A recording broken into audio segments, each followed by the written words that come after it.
If you want to stand out amongst your competition, if you actually want to be a spray tan artist, then you've got to work on your craft and hone your skills.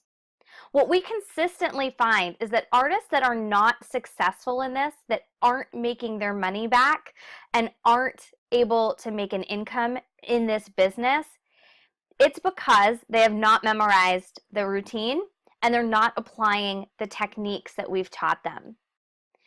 The number one way that you can get better as a spray tanning artist is to identify your flaws. You can't do that yourself. You have to have that feedback from your clients. I still am emailing and sending follow-ups to clients. Every new client that I have gets a follow-up from me asking them how the service was. Was their tan, did it meet their expectations? Did they love it? Was there anything I could have done to make it better? Giving them the opportunity to provide me that constructive criticism so that I can then apply that to my next service. We're not robots. We're going to make mistakes. However, if you are consistently hearing that, oh, I wish my knuckles, weren't as brown, or, oh, there was a spot on the back of my leg, or my neck wasn't the same color as my face, those kinds of things, don't be discouraged by that. Take that information and try to do better. Try to analyze, okay, was I holding my gun too close? I need to make sure that I'm pulling farther back on hands. You want to ask for pictures. This isn't about trying to prove to your client that they did something wrong. It really is about trying to get the information from them on how you can be better. That is the number one way that you are going to increase your referrals and get better as a tanning artist. If you don't know what you're doing wrong, how can you possibly fix it? I would encourage you to reach out to another BronzedBerry artist in your area, try to get together and work with each other on this.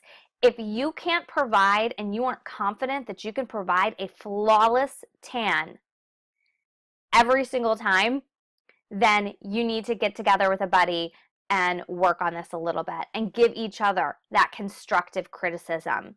There are a couple areas that you really want to focus on: hands, feet, ankles, neck. Hands, feet, ankles, neck.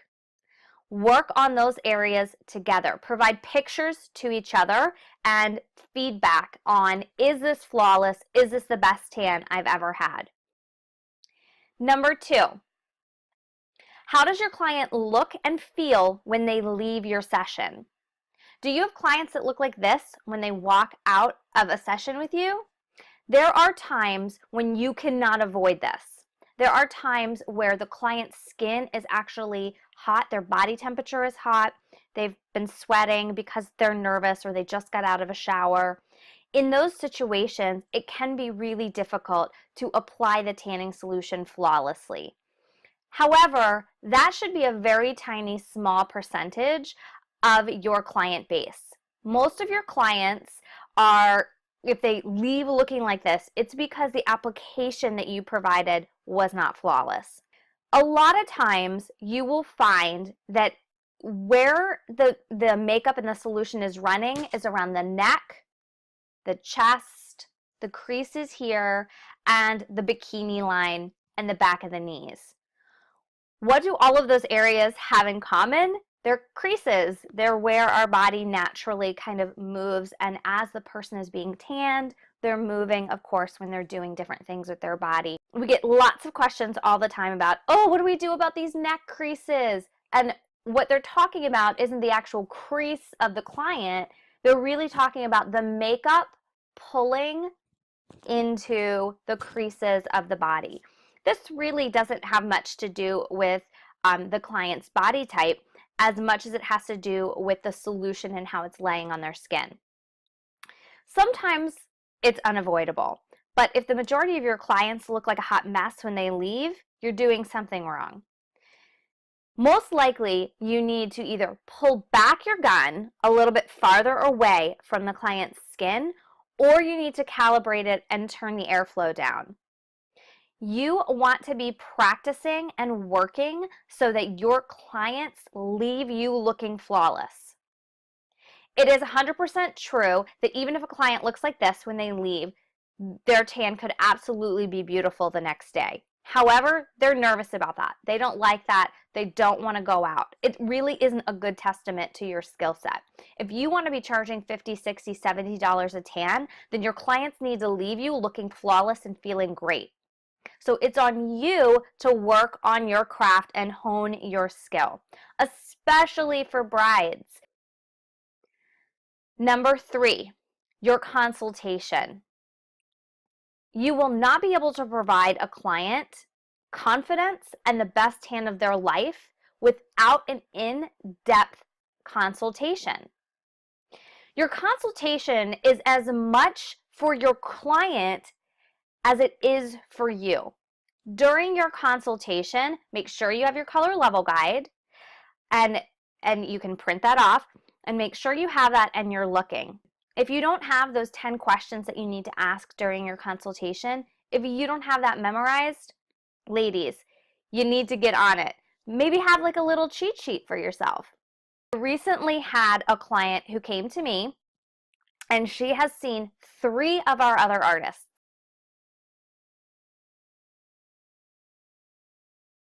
I spoke with her for a few minutes. I asked her about her event, which solutions she had used from us in the past, what her experience was, and I was shocked. No other tanning artist had even mentioned to her that there were other options of solutions. None had asked her what her event was going to be and what color that she wanted to be. None of them had asked when she was going to shower and explained to her that the longer you leave the solution on, the deeper the color. She had no idea about any of this. And that really affected me. I thought, oh my goodness. So I am the 4th BronzedBerry tanning artist, and she's never had a proper consultation. And that is one of the reasons that prompted this elite training. You guys are missing out. Once I spoke to her about that, she was wowed, and she goes, oh my gosh, I'm so excited about this tan. Can I schedule my next session? She was excited about working with me because she felt confident that I was looking out for her best interests and that I knew what I was doing. If you guys aren't comfortable having a consultation, a proper consultation with your clients, then you need to work on that. You need to be, that can be an activity that you're working on when you're not seeing clients. This is all about helping you be the artist that you can be so that you can make the most money in the least amount of time. I don't want you guys working like a dog if you don't want to. If you only want to work 6 hours a week, great, I want to help you do that. But you need to invest time into your business and practice your skill. If you are able to establish that rapport with your client and establish yourself as an expert to them, they will keep coming back to you. They will seek you out. There's lots of junk out there on the market and lots of people who don't know what they're doing. Don't be one of those. Yes, you guys have in your arsenal amazing tanning solution, but how it's applied and how it's articulated to the client makes a big difference in whether or not they're going to come back to you again. If you aren't seeing a lot of repeat customers, you got to take a hard look at your business and figure out, is it because I'm not giving them the experience that they're looking for? If your clients are walking out looking like this, you're not giving them the experience that they are willing to pay for. Clients are willing to pay higher end for a higher end experience. Are you giving them that high end experience?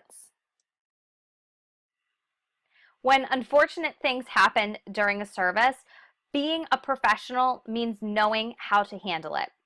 Neck creases. Every single one of us at some point in time will experience this with a client.